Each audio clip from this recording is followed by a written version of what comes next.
HSC ICT বিষয়ের half Eder সম্পর্কে জানবো। তা হাফ অ্যাডার সম্পর্কে জানার আগে আমরা অ্যাডার সম্পর্কে জেনে নিই। কম্পিউটারে সাধারণত দুটি বাইনারি সংখ্যা যোগ করতে যে বর্তনী ব্যবহার করা হয় তাকে অ্যাডার বলে।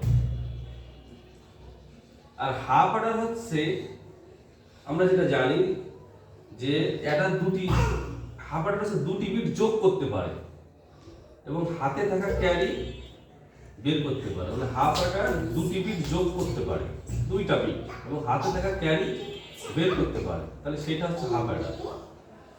তো পরীক্ষায় প্রায় আসে যে এই বাইনারি দুটো বর্তনীর ফলাফল যোগফল অ্যাডারের মাধ্যমে দেখো, বা এর যোগফল কি হয় সেটা প্রকাশ করো, তখন কিন্তু হাফ অ্যাডার বা ফুল অ্যাডারের তথ্য চলে আসে। তা আমরা আজকে হাফ অ্যাডার সম্পর্কে যখন জানবো, হাফ অ্যাডার একটা দুইটা ইনপুট আসে এবি, এখানে একটা XOR গেট। আমরা যেটা বললাম, হাফ অ্যাডার দুইটা বিট যোগ করতে পারে এবং হাতে থাকা ক্যারি মানে অ্যান্ড গেট, এটা যদি সাম হয় এক্সক্লুসিভ বিট এবং carry C not equal to A, তার মানে হাতে থাকা ক্যারি হিসাব করতে পারে এবং দুটি বিট যোগ করতে পারে, সেটা হচ্ছে হাফ অ্যাডার।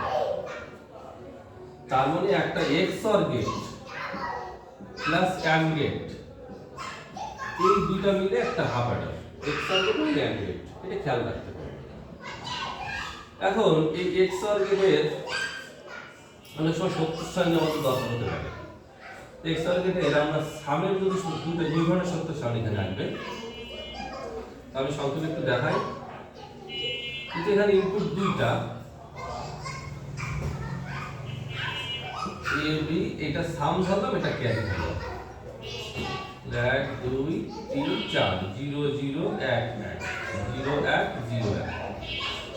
আমরা জানি XOR গেট যেটা সাম আমাদের আসছে, এটা বিজোড় সংখ্যাকে এক থাকলে আউটপুটে 1 থাকে, জোড় সংখ্যাকে 1 থাকলে আউটপুটে 0, জোড় সংখ্যা 0 থাকলে আউটপুটে 0। ক্যারি যদি গুণফল, তিনটাই 0 শুধু লাস্টেরটা 1। এইভাবে কিন্তু XOR গেটটা প্রকাশ করা যায়। অনেক সময় পরীক্ষায় এইভাবে আসে, ভিতরে কিছুই দেওয়া থাকে না, এইভাবে দুইটা ইনপুট থাকে, দুটো আউটপুট থাকে, তো বুঝে নিতে হয় এটা হচ্ছে হাফ অ্যাডার। আচ্ছা, এই হাফ অ্যাডার পরে অনেক সময় পরীক্ষায় বলে হাফ অ্যাডারকে ন্যান্ড গেট দিয়ে বাস্তবায়ন করো। তো আমরা একটু হাফ অ্যাডারকে ন্যান্ড গেট দিয়ে কিভাবে বাস্তবায়ন করা যায় বা নট গেট দিয়ে বাস্তবায়ন করো, উদ্দীপকের এই গেট 3 নম্বর বা 4 নম্বর গেট দিয়ে বাস্তবায়ন করো, সেখানে হচ্ছে 3 নম্বর বা 4 নম্বর গেট ন্যান্ড গেট বা নট গেট আছে।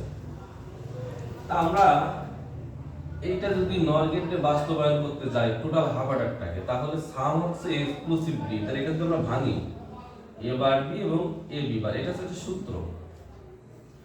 এখন এটা হাফ অ্যাডারতে বাস্তবায়ন করতে গেলে উপরে আমাদের এখন ডবল বার নিতে হবে।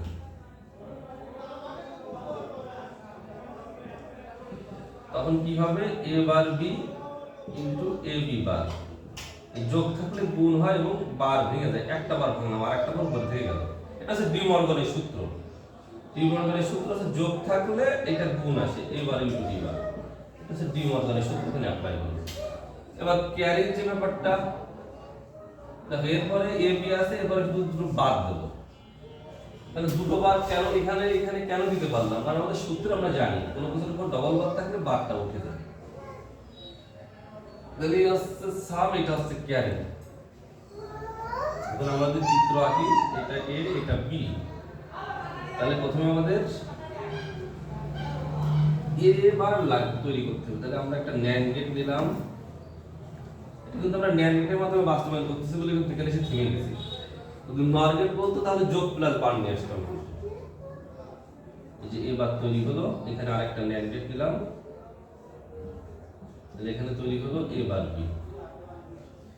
এই যে এখান থেকে যাবে একটা, এ বার থেকে একটা, বি থেকে একটা, আর উপরে বার আসবে, মানে এই পার্টটা তৈরি হয়ে গেল। এটাতে তৈরি করতে যায় একইভাবে আর একটা ন্যান্ড গেট নেবো বি থেকে, এখানে একটা ন্যান্ড গেট নেবো, এখানে তাহলে বি বার তৈরি হলো, বি বার থেকে একটা যাবে আর এর থেকে একটা যাবে, তাহলে এখানে তৈরি হলো এ বি বার উপরে বার। এবার আরেকটা ন্যান্ড গেট এখানে নিই, তাহলে এ বার বি উপরে বার ইনটু এ বি বার উপরে বার। এই যে আমার সাম কিন্তু চলে আসছে। এবার ক্যারি যদি কি আছে, ক্যারিতে প্রথমে আমরা তাহলে একটা ন্যান্ড গেট নিলে আমাদের ক্যারি চলে আসবে। যে একটা ন্যান্ড গেট নিলাম, এর থেকে একটা যাবে, বি থেকে একটা যাবে, তাহলে এ বি বার।